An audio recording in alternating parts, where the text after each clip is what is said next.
เนาะมาแข่งบ้า อ่าน เฮาเขามีหลายอยู่ได้นี่ บ่โอ้เนาะ มันเป็นป่าเป็นดงนี่มัน โอ้ ยากนะเข้าไป เออเอา เว เอา ลาหานี่ เอาสบายดีพี่น้อง อืม มื้อนี้ สบายดี พาน้องชาย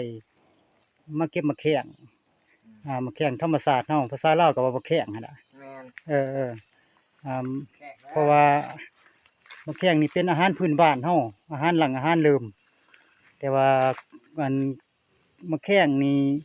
ปกติแล้วคนรุ่นใหม่อาจจะบ่ฮู้ปานใดดอกอ่าสิแม่นคนรุ่นเก่าเด้อคนรุ่นเก่าก็บ่เก่าปานใดนะรุ่นส่ำข้าพเจ้าเองลงไปนี่ก็สิฮู้ว่ามะแข้งสามารถมาปรุงแต่งเป็นอาหารได้เป็นอาหารพื้นบ้านเฮาเด้พี่น้องอาหารธรรมชาติเฮาช่วงเวลาเดี๋ยวนี้แม่นน้องชายข้อยสิเก็บมะแข้งไปปรุงแต่งเป็นอาหารหำเอ้ยมานี่เบิ่งมาเอามะแข้งจะเก็บได้หลายบ่ล่ะ มาได้ โอ้มาเอามะแข้งให้ ให้พี่ให้น้องเบิ่งจกมาอันนี้คือมะแข้งปลอดสารพิษเฮาพี่น้องมะแข้งสดๆเลยมะแข้งออกจากธรรมชาติเฮาอันอ้ายขอถามแหน่หำอันนั้นเจ้ากินมะแข้งอ่ามาแต่หึงหรือบ่น้อหรือว่าจะได้เจ้า โอ้ยกินแต่เฮิงแหละแต่บ้านพุ่น โอ้ เคยอยู่บ้านก็มีแต่มาแข่งนี่แหละหาแพะแคมห้วย โอ้ นี่หลายได้บ้านเขา หลายเนาะ แม่น อันนั้น เฮ็ดเป็นกับก้อยบ่ก็กับอันนั้นบ่ลาบบ่นี่ โอ้ ใส่มาแข่งนะ ก็แสดงว่าอยู่บ้านน้องนี่ก็แสดงว่าเอามาแข้งไปปรุงแต่งเป็นอาหารประจำอยู่ติ แม่น โอ้ โอ้ยลงห้วยเทื่อใดหาตึกแฮแซมองนี่ก็เห็นมาแข่งก็เก็บเอามากิน โอ้อันนั้นมะแข้งนี่สามารถไปปรุงแต่งเป็นอาหารได้หลายจักแบบเนาะ โอ้หลายแบบเด้อ เป็นประเภทใด อา นี่ นี่ก็ได้ ไปต้มเฮ็ดกับหน่อไม้แกงหน่อไม้ก็ได้ อ้อมเนาะ อ้อมหน่อไม้แล้วใส่ อ้อม มา แล้วก็กินกับลวกกินกับแจ่วหยังก็แซ่บเนาะกิน แม่น อัน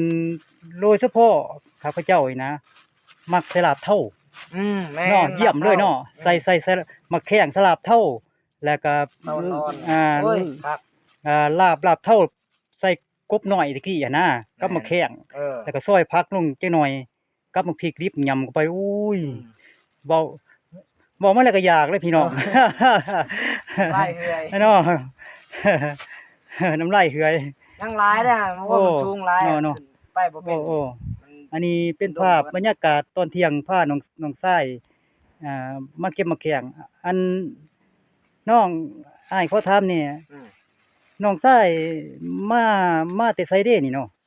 มาจาก เสกล้องพุ่นเนาะ โอ้มาแต่ แต่เสกล้อง แขวงเซกองภาคใต้ของลาวเฮาเนาะโอ้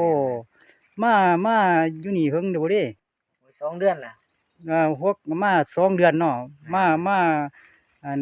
กับครอบครัวบ่หรือว่ายังโสดอยู่บ่ โอ้กับครอบครัวกับครอบครัว กับครอบครัวเนาะ อืม ยังมีครอบครัวแล้วว่าซะ แม่นมีครอบ โอ้ ครัวล่ะ ก็ถึงมีลูกมีหยังพร้อมมาอยู่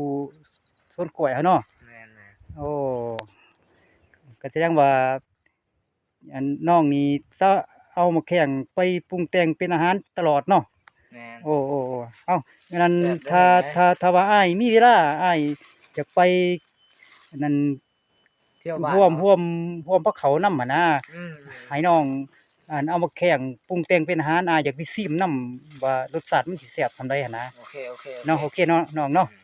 เอ้าขอบคุณขอบใจเด้อน้องเด้ออันเป็นโอกาสหน้าเนาะ เด้อ แต่ว่าอย่าลืมเลยล่ะ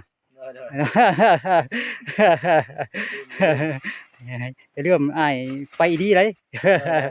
เด้อ เด้อพี่น้องเด้อเท่านี้เด้อขอขอบคุณขอบใจหลายๆผู้ติดตามคลิปของผู้อ่อนมณีวงศ์ขอบอกขอบใจหลายเด้อ